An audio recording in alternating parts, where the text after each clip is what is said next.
Thoughts of a Dying Youth is 3 years old. That's crazy, huh? 3 years ago, about 50 odd people packed into Waterstones, Brighton to watch me perform.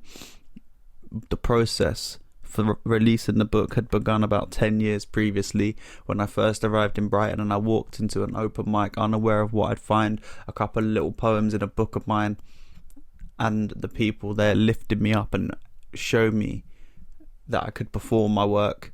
And then I thought, well, now my stuff is for the stage, it's not really for a book. So I put the book idea right out of my head, and then one day I had way too many poems for that.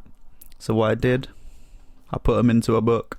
I mixed up the ones that I would perform and the ones that just for the page, and I mixed them all together. And what I wanted to achieve with this little audiobook, which I've made to create the 3rd anniversary of Thoughts of a Dying Youth release, is if you own a copy of the book, you'll note that there's some of the poems have little microphones in the top right hand corner, and what those microphones mean is those are poems that were specifically written to be performed. And what I'm going to do in this brief audio book is just go through those poems in order that they appear in the book, and I'm just going to lay some of them down for you. Hope you enjoy it. Television. I'm always here waiting, trapped inside a box. You click a switch and flick your wrist to tell me what you want to watch. I keep you in a trance with my dance as you jump across programs. A dash of drama, a flash of fiction, and I sprinkle in some romance. I could tell you a story all about how poor Will had his life turned upside down. But if the life of Smith doth not tickle thy fancy, I could trap you with the vicious killing of Nancy. You just keep on surfing, and I'll just keep on learning what you want to see from me when you turn on your TV. New shoes. I really like new shoes. I really like new shoes because I've walked a road or two, and every single path brings me to a brand new view. I'm unafraid of moving forward, unaware of my own tracks. But these white Nikes and cobbled streets have taught me there's no going back. So as I tie up my laces and say bye to all the faces of every single person we once knew, I keep my sneakers sneaking, my heart beats with the street, so that one day upon this route I might find you. Norwegian blues. She travelled 5,000 miles for education. She's a third culture kid in a world that didn't seem so big until she packed her bags to learn. The people are all different, the days drag a little longer, but she's travelled here to learn. She's met a guy, he seems alright, he's asked her to come round tonight, and she travelled here to learn. She turns up at 8, they sit and talk till sunrise, and now she's starting to learn. Two people separated by a year and 500 miles being seamlessly sewn into one. His fears and failures seem to mirror those of hers, and now she's learning to love. They're out, adventuring, taking on the world, and now she's learning to live. But the exams are over, and she's got to go home, and now she's learning to lose. So I dedicate this to that East Coast girl who left me with Norwegian blues. 48 hours. From the first day we met, I felt the potential for love. And after I left, you were all that I could think of. I didn't want to leave. I wanted to stay forever. I knew, not just believed, that we would fall in place together. From day 2, I knew, without you, I'd feel blue. The moments you're not here. I love you with every inch of my soul, and still you deserve much more.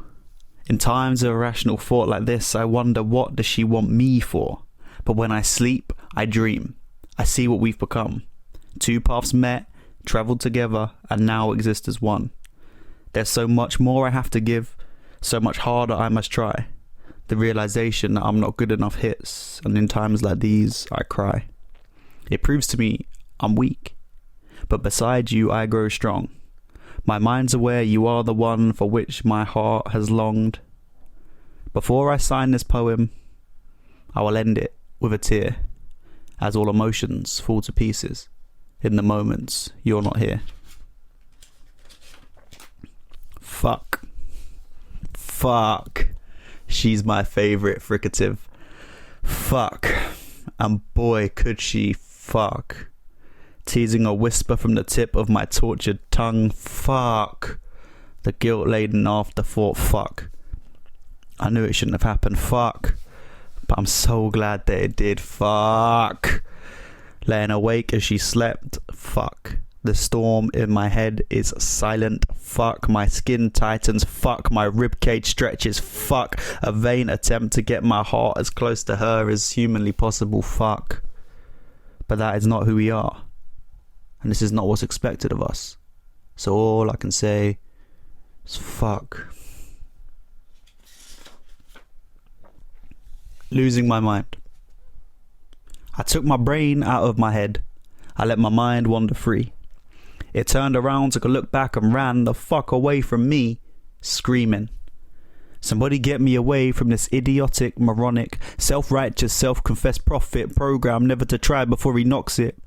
He's a little too obnoxious, and I need a new abode. I need to find a clean place where I can finally make a home. I need to find a clean slate. I need to find a clean soul, because there's no way you're putting me back in that black hole.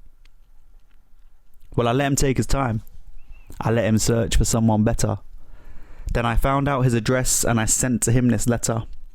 Since you left me, things are easy.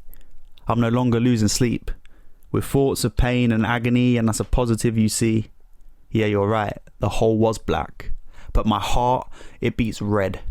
And I'm a more colourful person now without you in my head. All I seem to have now is love, and maybe a rational hope. I thought that without you, there would be no way that I could cope. But now I'm free to live this life that I so much adore. So my friend, fuck you. P.S. I don't need you anymore. Subconscious. My mind consisted of these twisted little alleyways and recluses where I'd store all this useless information that I'd pull up at a later date to further self-torture. But I've not heard a peep since the door shut. The amalgamation of my imagination now opens the doors to damnation. They need saving from themselves before I think of something more powerful than they are. The door, it knocks and rocks and creaks. Pretty soon they'll have it off its hinges. I know my existence is a limit, but I can't afford to know it until they finally break free and my subconscious consumes me. Three words. Three words. I love you. Which is most important? The selfish will say it's I, as we must make sure we are safe. The selfless will say it's you, because our existence is in vain. Me, I'll fight for love. See, that's the tie that binds. Before love, we were two hopeless individuals just trapped inside our minds. To me, love is the key to set my true persona free, and the middle builds the bridge so I and you become we. And that's what's most important. Not just now, but forever. That I am I and you are you, and love is what holds us together. Egg. The winter's been cold. The egg has been spoiled. In past years the weather had left it hard boiled, but this year it fell, cracked open its shell, and with a yellowish goo the floor has been soiled. Was it not nurtured? Not given free range? Unaware that the seasons were subject to change? So this year it jumped. I heard a great thump, and had to bear witness to its spilling of brains. But don't tell the hen, or call forth the king. The egg was unaware of the joy it could bring. So this year it died when it rolled off the side, never knowing the songs that a caged bird could sing. Zombie. I lived my life inside a casket. I didn't let nobody in. My mind was out its basket. You could find it in the bin. I had secrets bottled up. I had eyes distraught with pain. My stare could scare a square to death and resurrect it all the same. Now my eyes are open, full of tears of love. My corpse no longer rotting. I could feel it swelling up. My body's getting stronger. My heart is getting bigger. It's time for me to leave this death. I need the grave digger. She's got me out my box. She's filled my lungs with breath. I'm ready to drink my hatred and put any pain to rest. Since the day we started talking, I grew myself in existence. On the second day taught it to love, and the third day it was christened. I used to be so desolate from a time they didn't want me, but now I've been reanimated. I stand here, your zombie. Crucifixion. I love her, but I don't love loving her. I fucking hate fucking her, because to me, that epitomizes the death of all that could be. Angrily, I'm going in and out, just trying to make her scream and shout. I'm searching for that passion that was lost. I paid the price that fateful night, because you're here and I'm gone, and that was your cost. If the tables turned and it were me, her friends would all scream heresy, but it's not, and I'm still the enemy.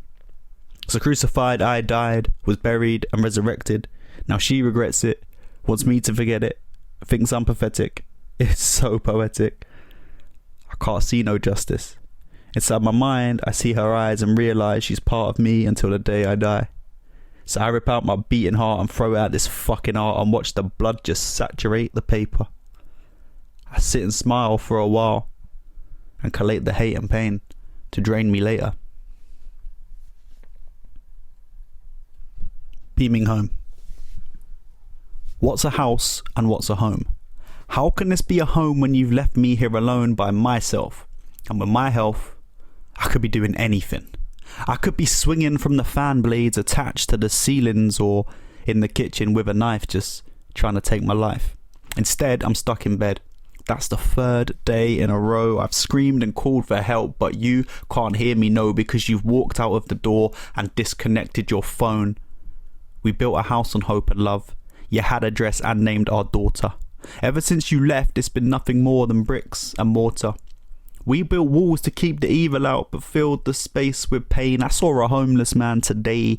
This could become cliche, but which one of us is really homeless? Yeah, alright, okay, so he's got no roof above his head, but there's nowhere for my heart to rest. And surely if you have nothing, then it's nothing causing stress. I could see you when I looked to him, side of the road, shaking his tin, begging for change. You wouldn't know what to do with it if you got it. Probably drinks or drugs. Whatever you could do to erase thoughts of us.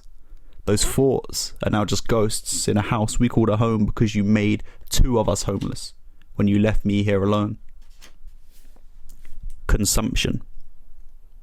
Her powdered up bones lay as little white lines atop my table. Her little white lies always exacerbated into fable. She could never keep her story straight. On that plate's her meat, which I would eat as elegantly as I would when she would spoon feed me her lies, her eyes. Now that's a delicacy. I'll pickle them for later. I fucking hate her, but I love her. I grimace as every guzzle of blood gushes down my gullet. Pistol prints against my temple as I'm not afraid to pull it. The bullet will enter my mind when our existences are one. But for now, I've laid down my gun. I've got more to devour. Her sour inner organs which plagued me with such torment. Well, I got my revenge. She used to lay around this place to grace me with her presence. Now she lays around displaced and is nothing more than evidence. Travel. We are all time travellers in our minds. We rewind back to the times we shared with the people we cared for. There's no peace in the past, and while time travel is vast, the absence of events cannot prevent the war. The war that led to now, and I ended up destroyed somehow. See, no matter how much I'd plot, I could never know what's in store. I thought I would change fate as I leapt from date to date, trying to work out why I was hurting. I thought I was deserving of more, and I'm not sure you should forgive me. But if you should ever miss me, please do not hesitate to make your way towards my door. DYR. Do you remember the day I went away, or how you shed so many tears? I knew you couldn't be happy here, alone. As time flew past, we got more jaded, our sense of direction faded, and it became harder to calculate a route home. Cold. It's a cold world and I'm afraid to be alone, which is probably why I write so many letters home, except I don't know where to send them, so I tend to collect them. And they're just memories, some not entirely true. I try my best not to address every single one to you. I scribble secrets on bullets, because one alone could damage you. But if you fired them all at once, that'd be a damn massacre. When we fuck, elements come together. We control atmosphere, humidity, weather, and whether we mean to or not, we burn scorching hot, and our bodies could leave holes in steel. When we kiss, the earth spins faster. You become lover, angel, and master, and no matter if intended, you must be commended for the way your ambition makes my body feel. When we touch, time rewinds. I lose sight, perception, and mind. Despite the loss of control, I feel through to your soul, affirming every inch of your beauty is real. Je suis Alice. Would you tell me please which way I ought to go? It doesn't bother me if we go fro or to. The only route I desire to take is the path that leads to you. Because as much as I may hide it, your muchness, well, I like it. For you are much more muchier than anyone I've ever known, and you need not enchanted eats to express to me you've grown. I gander through the looking glass as my mind lay asunder, dive deep down inside the rabbit hole in hopes I land in wonder. I wish to whisk you on an adventure, Tweedledum and Tweedledee, have you grinning wide like a Cheshire cat, and back home in time for tea. You're a caterpillar's smoke cloud of happiness, an eternal game of cards. The outsider inside my sentiment, the one queen of my heart. My mind boggles beneath my hat as I use birds to swing at balls. You quite possibly driven me mad, but here, my dear, aren't we all?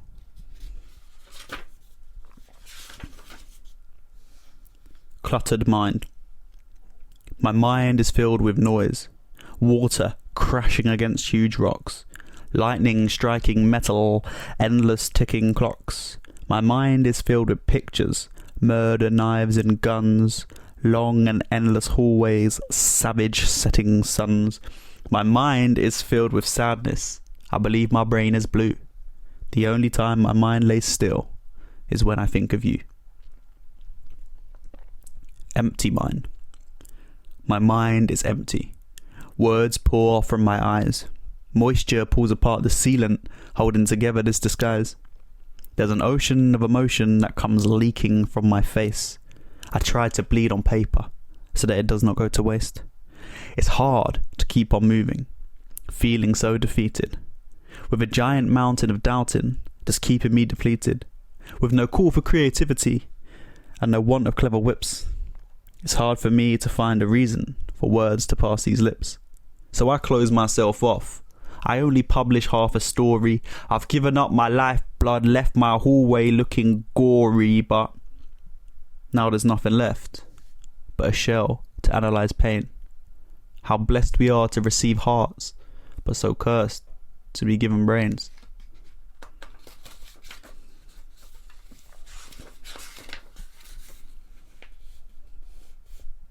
Dark magic. I know this wizard, and all through the ages he's kept men in all sorts of cages. He's got a very vicious streak. He preys on the weak. He's been this way since the beginning of time. He even helped Pontius keep Jesus in line. His immortality allowed him to plague morality, selling bodies of men for mere pennies. Any race, colour or creed that differed from he was no more to him than an item. He put poor young men in shackles and chains and sold them into a violent trade. Any race, colour or creed that different from he was no more than meat to the wizard called greed. Idle thoughts. I wrap my neck inside a noose, except it's always just too loose. I never die, I just hang. I have a pistol cock lock and loaded, but it never goes bang. The knife slice but never bleed, that leave scars on my arms that remind me of the fights, of the nights that I tried suicide. But I didn't die. See, I'm alive. I'm here to fight another day, maybe find another way around this little intersection. When life's an imperfection, I sit at home all alone and I think of all I've done before. For the times I should have spoken less or maybe done a little more, but see, I'm only human, and as people we all have thoughts. So what I bleed upon these papers is merely idle thoughts. Fairy tale. They say I hide my life because I don't write on social sites about fucking girls and getting high. It's a disgrace the human race embraces it. The media place is laden with sexualized images of teenage girls, but when they get raped, we say they bring it on themselves.